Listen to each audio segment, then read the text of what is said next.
Ahora, hermanos, voy a pedirles que estemos con suma atención. Vamos a iniciar el mensaje, a seguir predicando la palabra del Señor, con la serie de mensajes que Dios ha puesto en nuestro corazón acerca del libro de Lamentaciones. Para esto quiero pedirles que por favor tomen su Biblia y la abran en el libro de Lamentaciones. Y vamos a leer únicamente 4 versículos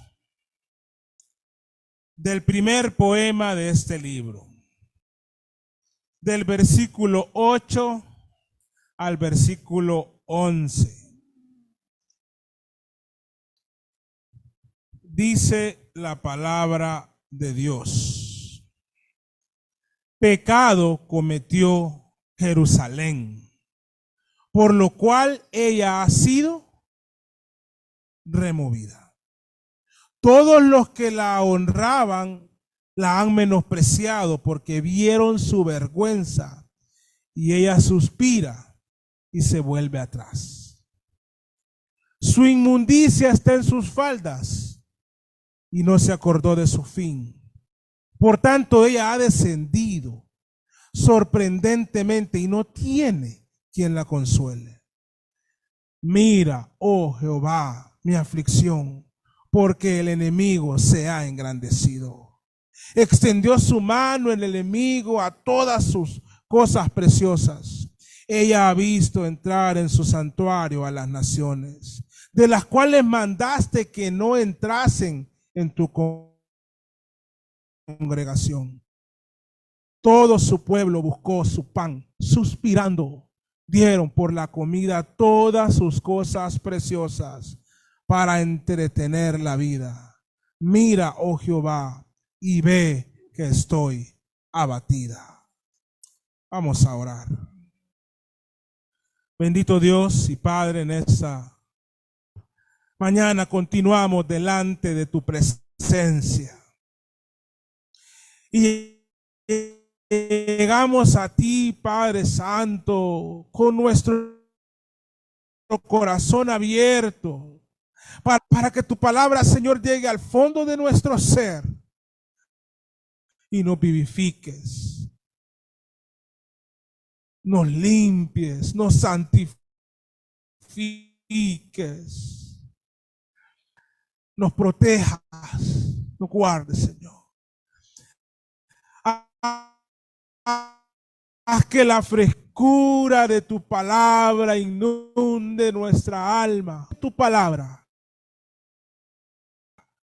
desde nuestros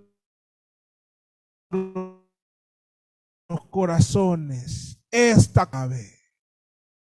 Oh Señor, personalmente me entrego por completo a ti, para que en dependencia tuya, Señor, tú me concedas exponer tu palabra con humildad, con fidelidad, con el poder de tu Espíritu Santo, para la gloria de Cristo.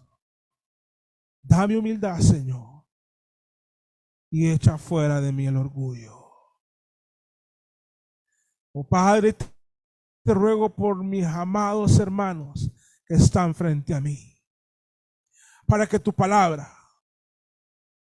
transforme sus vidas y que esta predicación abone en su proceso de santificación.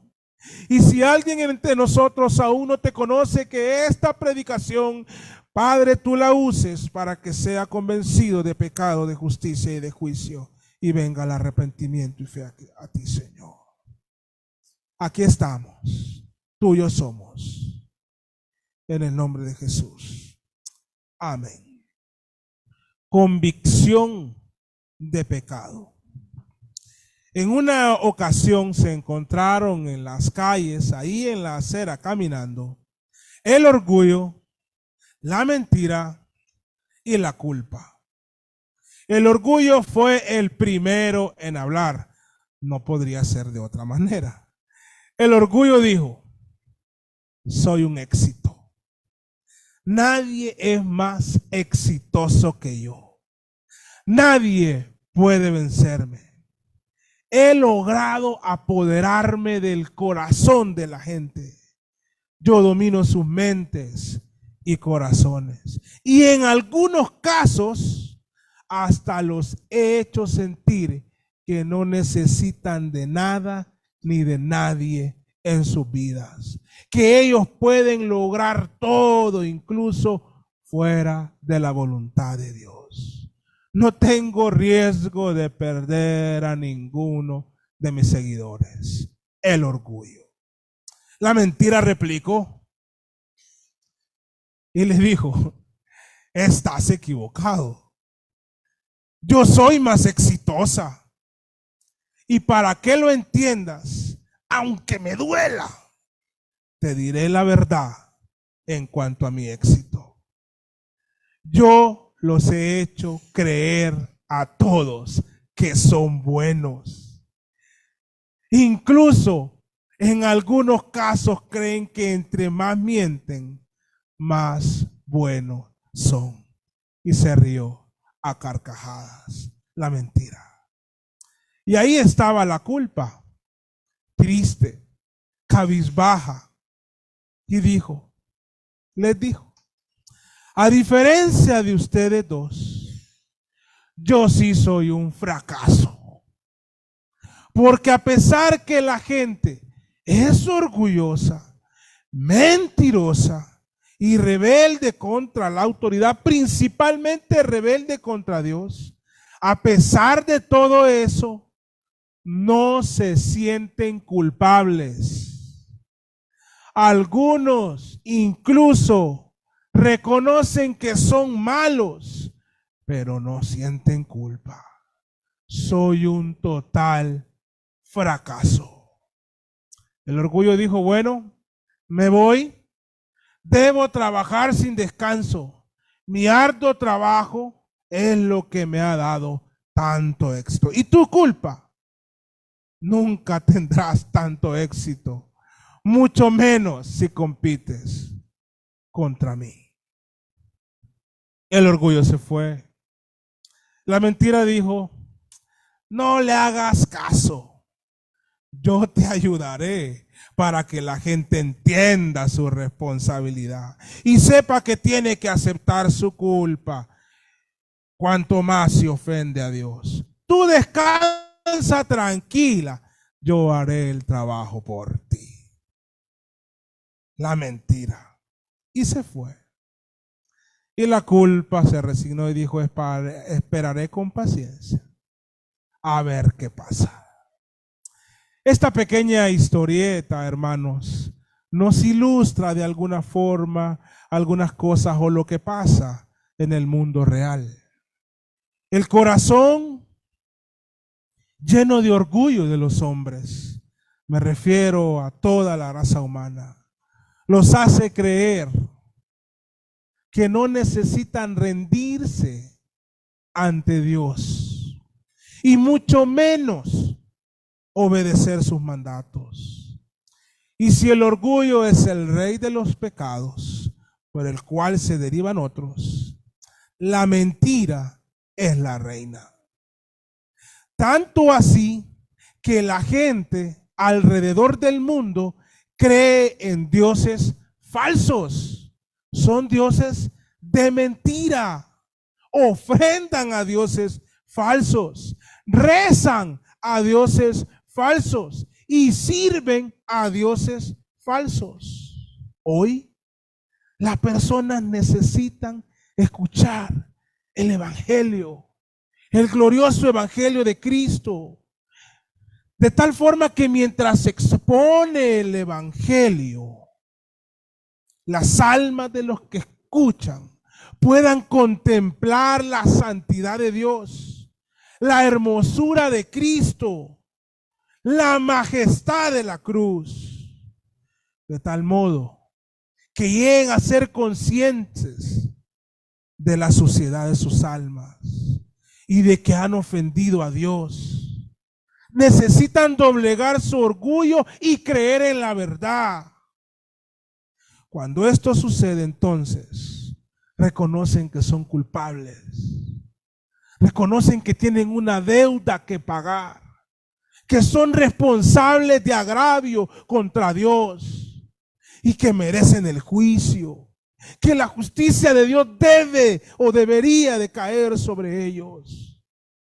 Pero cuando una alma llega a ese estado, es en ese momento que por la luz del evangelio también entienden que lo único que les queda como esperanza de su alma y de su vida es clamar misericordia. Entienden que la misericordia de Dios es lo único que puede librarlos del juicio eterno. Y Dios, en su infinita misericordia, atiende al corazón humilde que viene ante Él. Y esa convicción de pecado en el alma de los hombres, Dios la visualiza de forma íntegra. Él no lo pueden engañar. Y salva a aquellos que desde su alma claman misericordia. Y la culpa de pecado se va de nosotros. Porque Dios ilumina nuestros corazones con el evangelio y nos hace entender que Cristo ya pagó por nuestros pecados, por nuestras culpas, por nuestras rebeliones. El evangelio nos hace entender que Cristo fue nuestro sustituto, que en la cruz se consumó nuestra redención, que nuestra alma pecaminosa ha sido perdonada y que ya no somos culpables ante Él, ya que pasamos de ser sus enemigos llenos de orgullo y mentira a ser sus hijos, templo del Espíritu Santo. Cabe señalar que esto solo puede ser posible por la obra de Dios. Como dijo MacArthur, si la luz para salvación se enciende en un corazón, es un acto creador de Dios. Penosamente, hermanos, el mundo está lleno de orgullo, inundado de mentira y escaso de culpa y de convicción de pecado. Sálganse a dar una vuelta por las calles de nuestro país. Platiquen con la gente de sus faltas y se van a dar cuenta de eso. Nadie quiere decir, me equivoqué. Nadie quiere aceptar sus culpas ante Dios. Siempre tienen estrategias para, según ellos, justificarse a sí mismo. No es mi culpa, es culpa de un tercero. Pobre de mí. Pero nadie asume con una convicción de pecado su responsabilidad ante Dios. En el caso del reino de Judá, esto también era una realidad. Su orgullo por su ascendencia del linaje de Abraham, Isaac y Jacob, su orgullo por las promesas de Dios referentes al Mesías y al reino eterno de David, se había posicionado en su corazón. Es algo contradictorio. Las promesas de Dios le habían llenado de orgullo.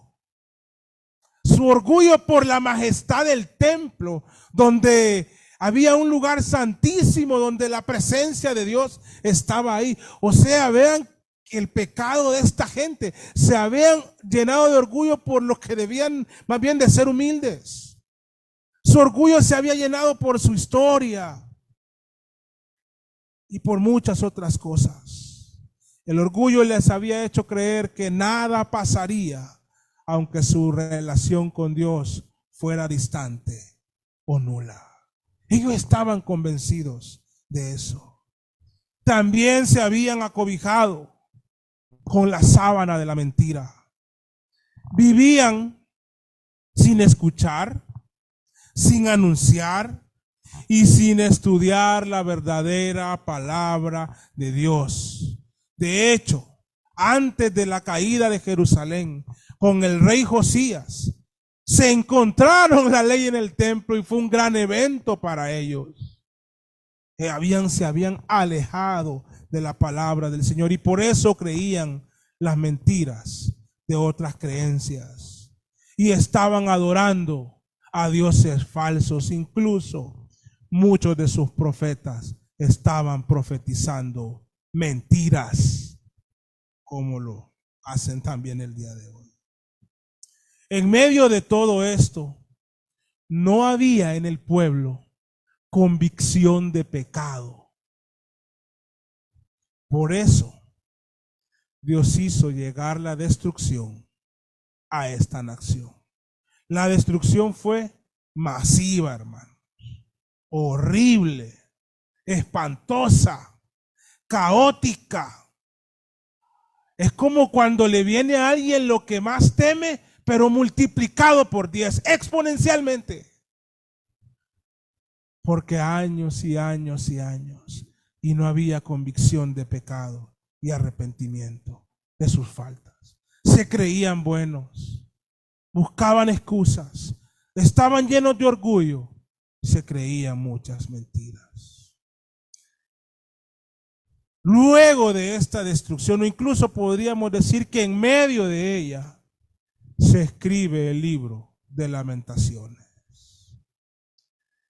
Y a diferencia del orgullo y la mentira que reinaban en el pueblo, notamos en este libro que hay una profunda convicción de pecado, expresada a lo largo de cada uno de estos 5 poemas, pero se expresa de forma más intensa en este primer poema, en el capítulo 1 de Lamentaciones. Hoy solo vamos a exponer 3 versículos del libro y 2 de ellos expresan la convicción, 4 versículos, perdón, y 2 de ellos expresan la convicción del pecado que había en el corazón del escritor, así como la forma comparativa en que escribe, es decir, o corporativa en que escribe, es decir, en nombre de toda la nación. Vamos a ver que aquí en estos lamentos no son quejas, son lamentos. Son 2 cosas diferentes. No son reclamos, son lamentos. No son justificaciones por la caída, son lamentos. Podemos lamentarnos ante Dios, pero estos lamentos están saturados de convicción de pecado. Y debemos de aprender de eso, porque aunque ya somos redimidos, creo que debe haber una conciencia en el creyente que no se debe de perder nunca de que somos pecadores redimidos. Y no está de más que aún el más prominente de los creyentes diga en su oración: perdóname, Señor. Primero miraremos lo que dice o esa convicción de pecado. Vamos a hablar del pecado que cometió Jerusalén.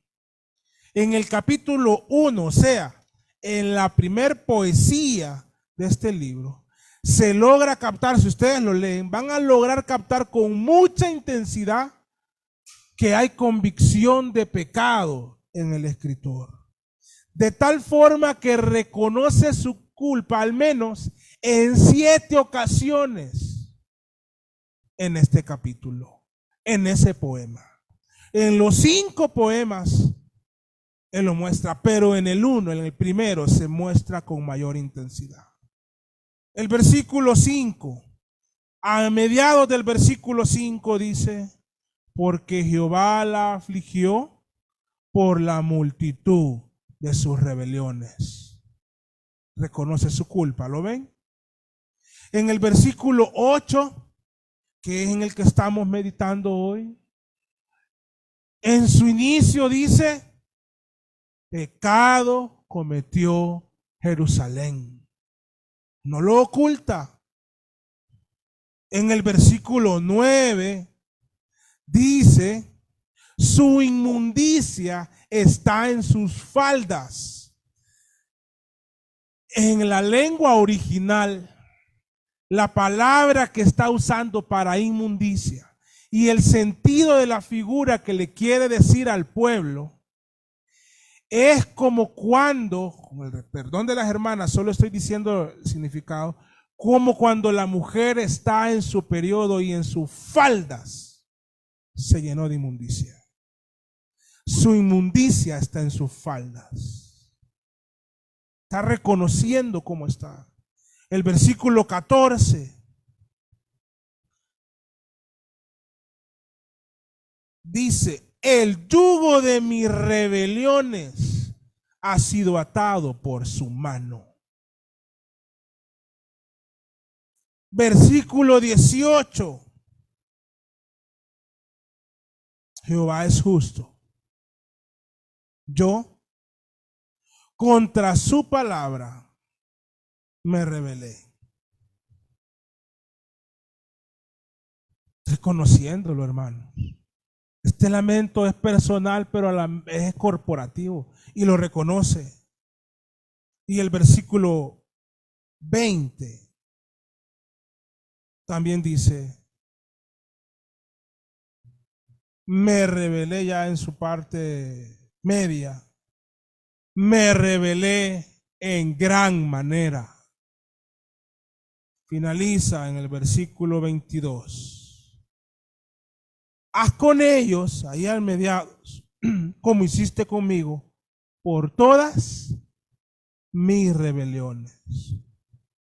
Sin duda, Jeremías, a quien consideramos el escritor de Lamentaciones, a pesar de que él se había mantenido en una comunión cercana con Dios, reconoce el pecado de la nación entera.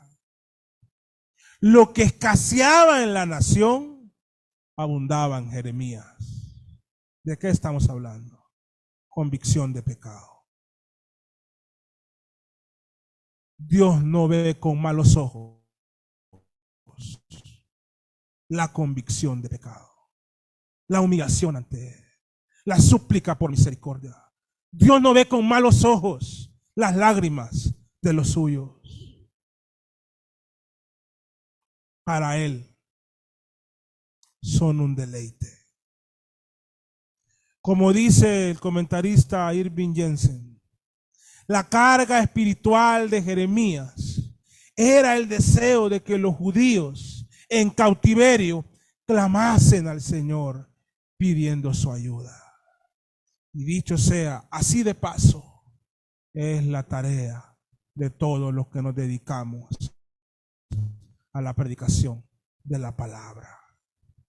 Aunque el pueblo esté inundado de impiedad, tenemos que amarlos, interceder por ellos y llamarlos al arrepentimiento, para que Dios les conceda convicción de pecado y vengan a Cristo. Si entre ustedes hay alguien que está batallando con el pecado, sea cual sea, por favor, dobléguese ante Dios, reconozca su falta, ríndase ante la cruz, abra su corazón en arrepentimiento y venga el Rey de Reyes y Señor de Señores. Este era el caso de la nación de Israel. Pero hoy, hermanos, las naciones también urgen de convicción de pecado, es decir, de reconocer sus faltas ante Dios. Pero ante esta necesidad, las naciones optan por actuar completamente opuesto a la convicción de pecado. Ante eso, más bien, legalizan el pecado. Invierten mucho dinero en el pecado. Promocionan con marketing el pecado. Y quieren educar a las próximas generaciones para que vivan en pecado. Aplaudo por eso, aunque no estuve presente, lo que ocurrió ayer en nuestra ciudad. los cristianos diciendo nosotros respetamos el diseño divino de la familia. Quiten cualquier ley que vaya contra ello. No podemos estar a favor de eso. Yo no he leído la ley, pero confío en muchos de los que estaban ahí. Las naciones ante eso se enorgullecen. Así, hermano, se enorgullecen por el pecado. Hay un mes del orgullo por el pecado. Así están las naciones el día de hoy. Esto que pasa en las naciones pasa de igual o de otras formas también en las personas, hermano. En vez de convicción de pecado, caminan totalmente opuestos. No hay convicción de pecado. No hay conciencia del pecado. No hay conciencia de las consecuencias del pecado. No hay conciencia de la eternidad a la que le lleva el pecado. Ahora debemos de aceptar algo también. La convicción de pecado no puede surgir en el corazón del hombre impío sin la intervención de Dios. Esto solo puede venir por la voluntad y por la soberanía de Dios. Jesús lo dijo con claridad en Juan 5:40. Y no queréis venir a mí. Hoy en la revelación completa de nuestro Dios, en las Sagradas Escrituras, comprendemos que la convicción de pecado es obra exclusiva del Espíritu Santo. Vayan conmigo, por favor, a Juan 16, del 8 al 11.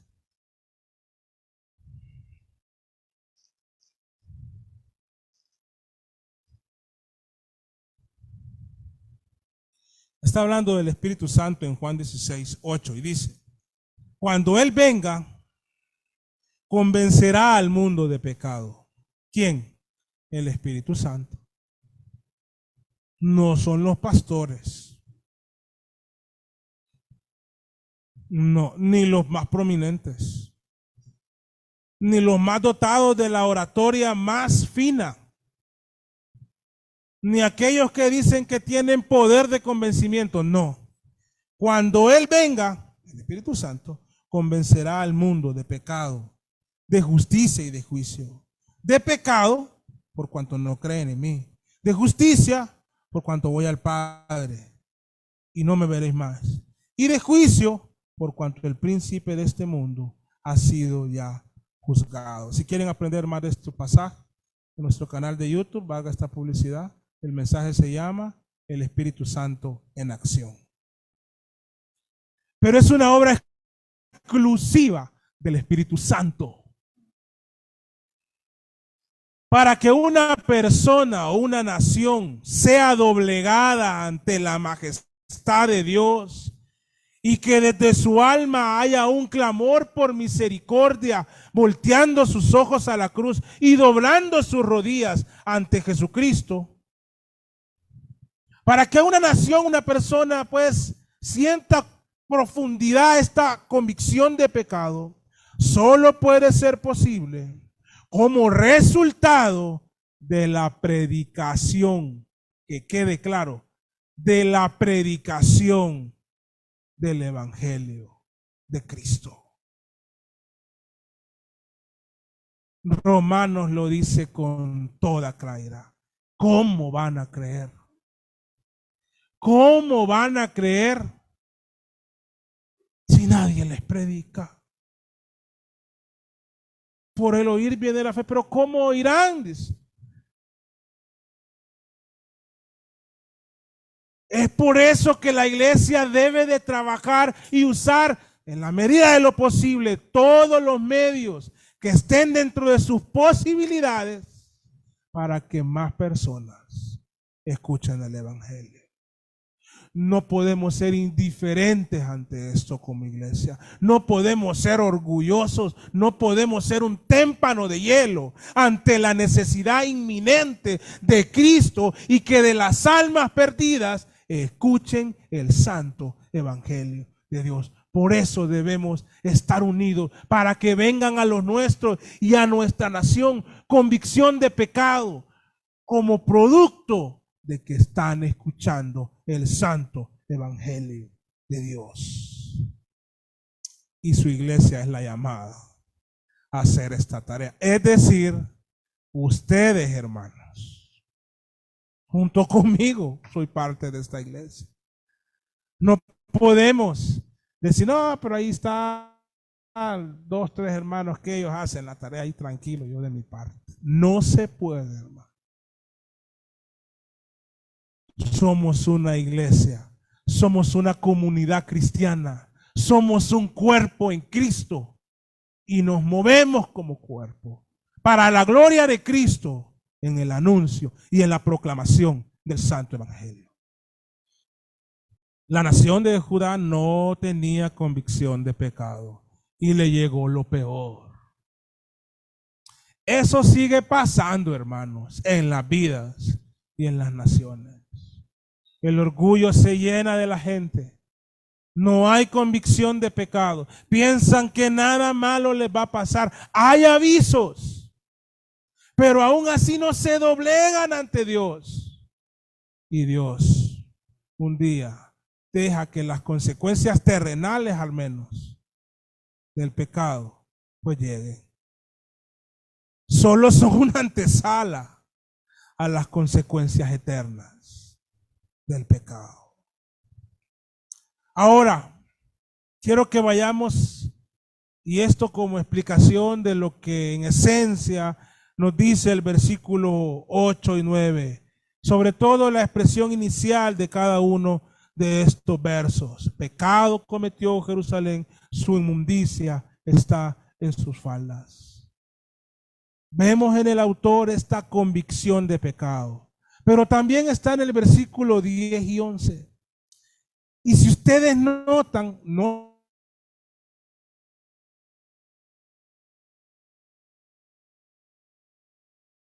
solo en el capítulo 1, si han tenido la oportunidad de leer los 2 de nuestra convicción, Jeremías insiste, persiste en hablar de las consecuencias del pecado, inspirado por el Espíritu Santo. Esto es palpable en el detalle de todas las cosas que él dice que sufrió Jerusalén. Y si el libro de Lamentaciones insiste en las consecuencias del pecado, entonces en la exposición del libro también nosotros o yo voy a insistir en las consecuencias del pecado. Aquellos apoderados del orgullo en sus corazones, ese que les mantiene sin doblegar su alma ante Dios, deben de saber que las consecuencias de sus pecados serán desastrosas, que el fin de sus almas es una horrenda condenación eterna. Y este libro nos ilustra eso, nos lo deja ver así. Aquellos que no tienen convicción de pecado tienen que saber que hay consecuencias por eso.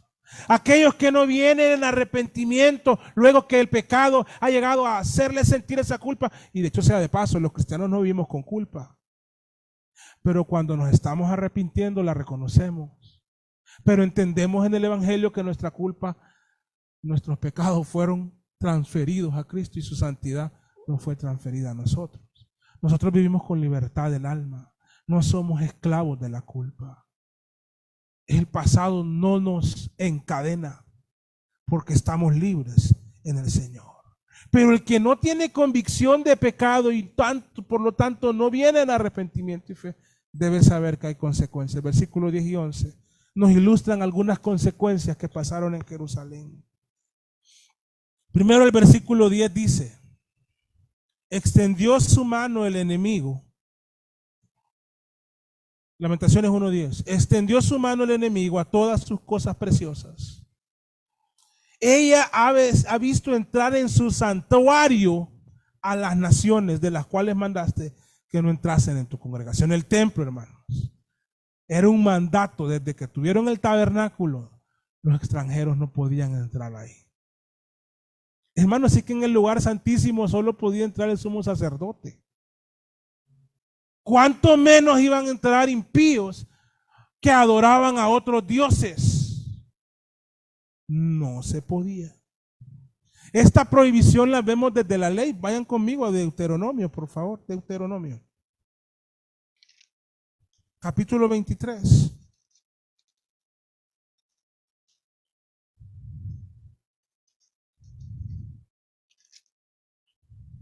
Y dice, capítulo 23. No entrará en la congregación de Jehová el que tenga magullados, bueno, dice los testículos, o amputados su miembro viril. No entrará bastardo en la congregación de Jehová, ni hasta la 10ª generación no entrará en la congregación de Jehová. No entrará amonita, ni moabita en la congregación de Jehová, ni hasta la 10ª generación de ellos no entrarán en la congregación de Jehová para siempre.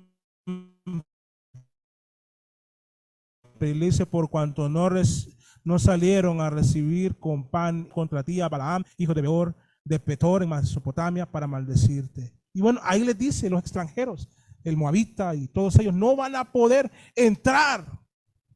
Y eso era extendido a todos aquellos impíos, no podían entrar. Ahora, ¿qué pasa? Vemos que cuando se da la conquista de Jerusalén, no cuando se da la destrucción de Jerusalén, sino la conquista en el primer cautiverio, pues muchos vinieron, pueblos paganos, vinieron contra Jerusalén y profanaron con su presencia el templo. En el segundo libro de Reyes, el capítulo 24.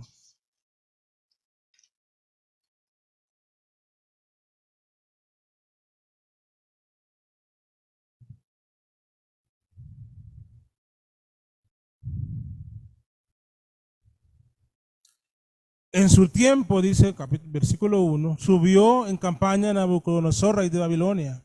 Joacim vino a ser siervo por 3 años, pero luego volvió y se rebeló contra él. Es decir, en el segundo cautiverio, yo dije en el primero. Pero Jehová envió contra Joacim tropas de caldeos, tropas de sirios, tropas de moabitas y tropas de amonitas. Vean, aquellos de los que estaba prohibido, los cuales envió contra Judá para que la destruyesen conforme a la palabra de Jehová que había hablado por sus siervos los profetas. Y vinieron y volvieron a tomar el control. Entonces, para ellos, hermanos, esto era lo peor. En Lamentaciones, y ahora en el capítulo 2, en el versículo 7, o sea, vean lo que significaba para ellos. Es que eso era parte de su cultura. Era la vida para ellos. Solo es un ejemplo el que voy a mencionar. Los que han visto la película Avatar, el árbol era para ellos todo. Ese era el templo para los judíos. Y en el versículo 7 dice, desechó el Señor su altar, menospreció su santuario, ha entregado en mano del enemigo los muros de sus palacios, hicieron resonar su voz en la casa de Jehová como en día de fiesta.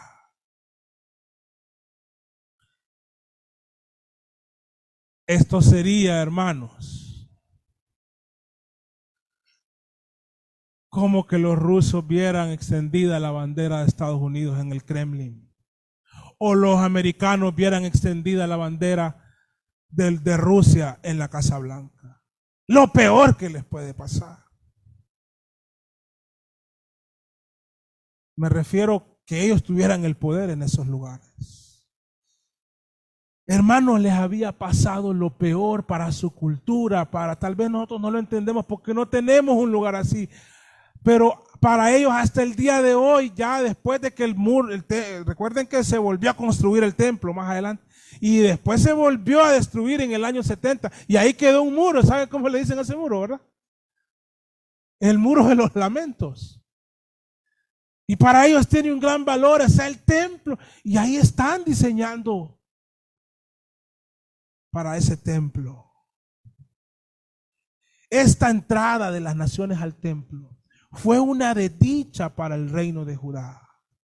Dos comentaristas, Keil y Delitzsch, expresan esta desdicha de la siguiente forma: la mayor desgracia que ha podido darse en relación a los judíos era que las naciones han entrado en el templo, que además también se llevaron las cosas preciosas de Jerusalén.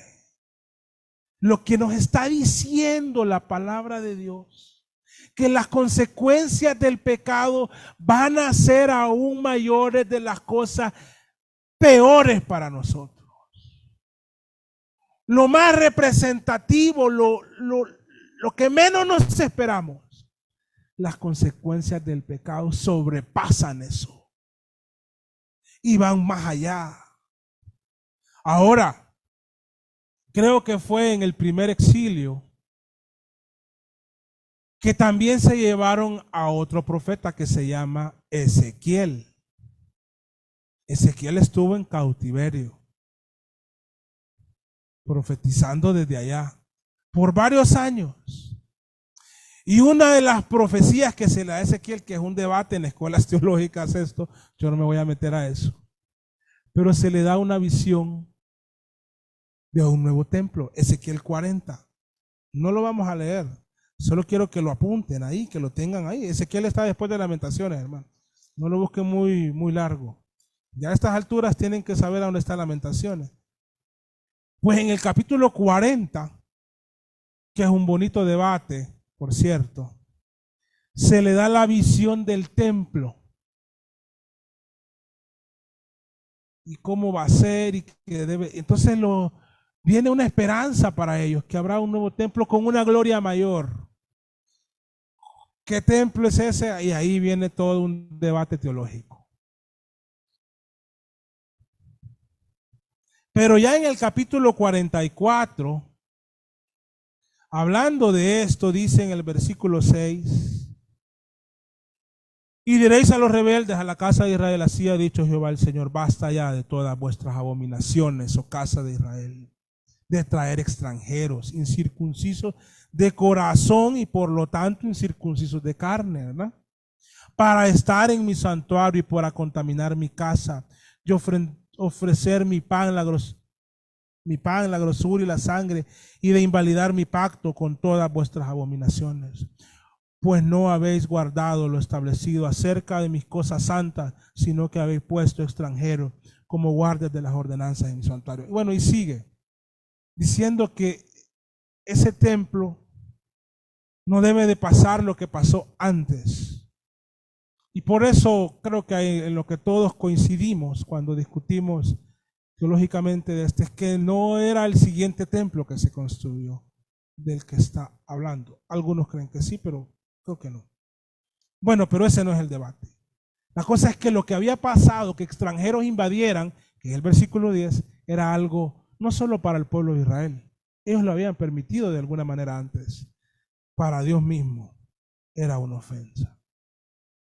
Lo maravilloso, hermanos, porque ustedes no son judíos, ¿verdad? No, hermano, lo veo en sus caras. Somos descendientes del indio Lempira.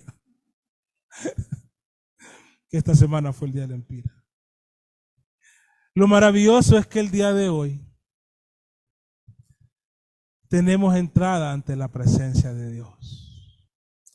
Recuerdan ustedes que el velo del templo se rasgó en dos cuando Cristo estaba siendo crucificado, cuando Él estaba pagando en la cruz por nuestros pecados. ¿Lo recuerdan?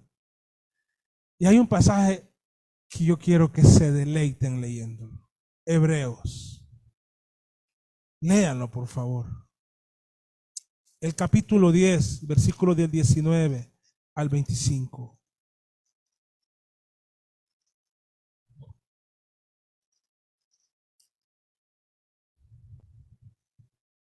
Hebreos 10:19. Así que, hermanos, teniendo libertad para entrar en el lugar santísimo por la sangre de Jesucristo, por el camino nuevo y vivo que Él nos abrió a través del velo, esto es, de su carne, y teniendo un gran sumo sacerdote sobre la casa de Dios,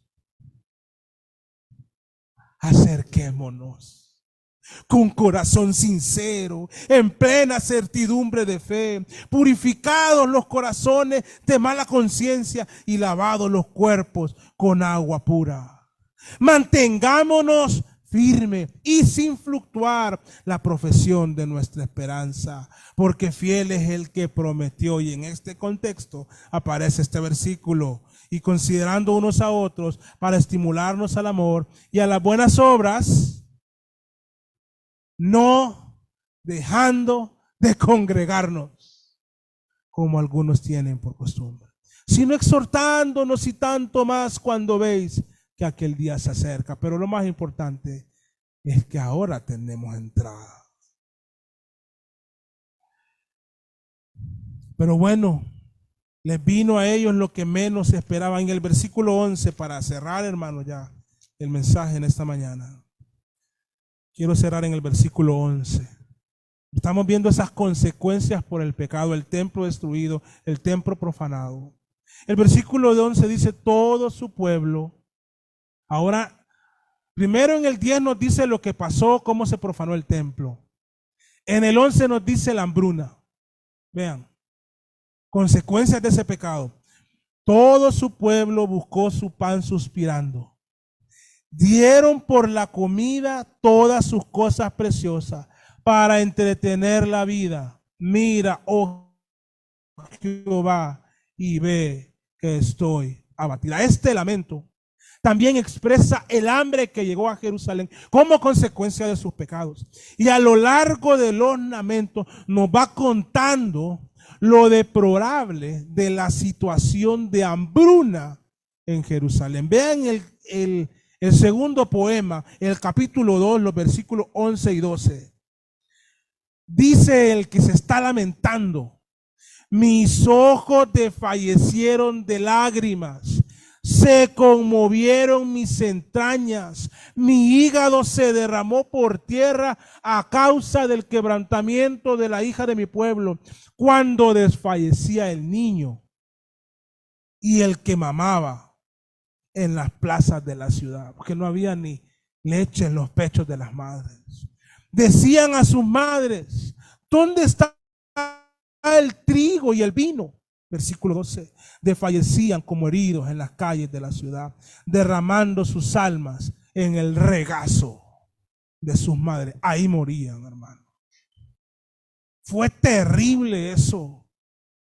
Y si queremos ver más en el Lamentaciones capítulo 4, versículos 4 y 5, vean. Nos está diciendo cómo era la situación. La lengua del niño de pecho se pegó a su paladar por la sed. Los pequeñuelos pidieron pan y no hubo quien se los repartiese. Los que comían delicadamente, la gente que tenía capacidad, fueron asolados en las calles. Los que comían bien en algún tiempo, los que se criaron entre púrpura, se abrazaron a los estercoleros. O sea, la situación era deplorable porque el pecado lleva al ser humano al basurero, figurativamente hablando. Pero cuando leí este versículo, hermanos, solo me recordé de un mensaje que predicó en una ocasión Charles Spurgeon, que yo lo leí. El título de aquel mensaje predicado en Londres fue: del estercolero al trono. Hoy quiero leerle algunos versos de las cosas que este hombre dijo durante este mensaje. Todo lo que voy a decir, él lo dijo en ese mensaje, que se titula: del estercolero al trono. Inicio. Aunque sea digno tan solo de ser echado a la basura, su misericordia tierna te tendrá en cuenta y te elevará entre los príncipes de su pueblo.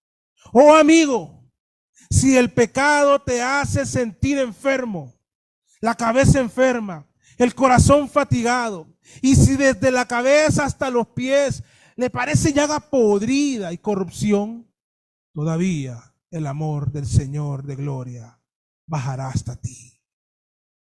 El pecado es un mal horroroso, un veneno fatal.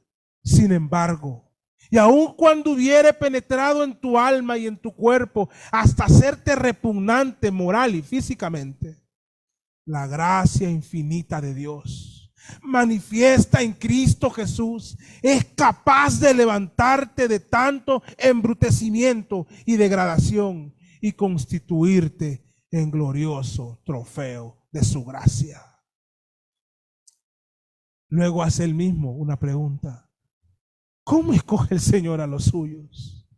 Y la contesta: cuando el culpable, inútil y desgraciado pecador oye que Cristo Jesús vino al mundo a buscar y a salvar lo perdido, esa pobre alma se dirige la vista hacia él como diciendo: Señor, tú eres mi recurso. Señor, estoy ahogándome. Señor, me hundo. Señor, a ti me acojo. Sálvame por tu amor y misericordia.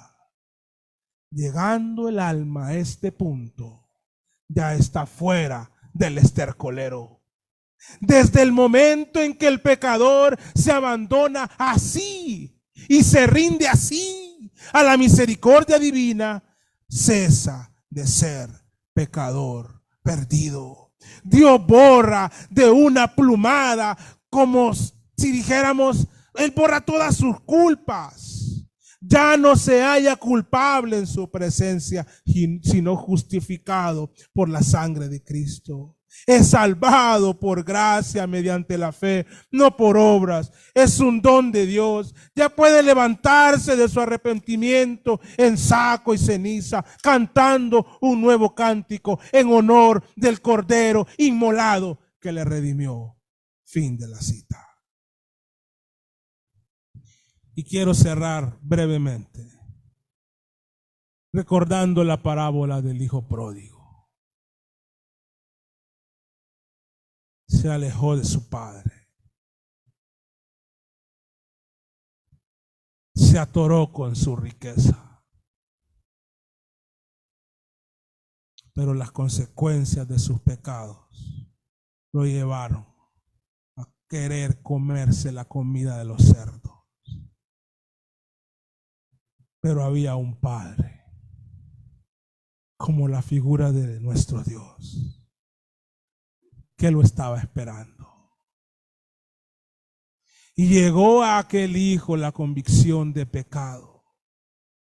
Y siendo hijo en reconocimiento de su falta, dijo: aunque quede como uno de sus mozos, voy en humildad. Pero el padre lo recibió con una fiesta, con los brazos abiertos, con gozo y con algarabía. Como les dije anteriormente, Dios se goza con la convicción de pecado que precede al arrepentimiento y la fe en Él. Vengamos en arrepentimiento y fe, reconociendo nuestro pecado en humildad, hermano, contemplando la cruz y rindiéndonos ante Él. Si hay alguien hoy en esta mañana que Dios está pumpuneando su vida, su corazón, ábrala de par en par. Y hoy entre nosotros arrepiéntase en polvo y ceniza. Es decir, gima desde su corazón misericordia, reconociendo con su convicción de pecado su responsabilidad ante Dios. Arrepiéntase ahí donde está sentado. Y si esa decisión es genuina, vamos a las aguas bautismales, a hacer público que usted ahora ha pasado del estercolero al trono de la gloria. Vamos a orar. Bendito Dios y Padre, obra en medio de nosotros. Solo tú puedes traer convicción de pecado, nada más, nadie más, solo tú, Señor.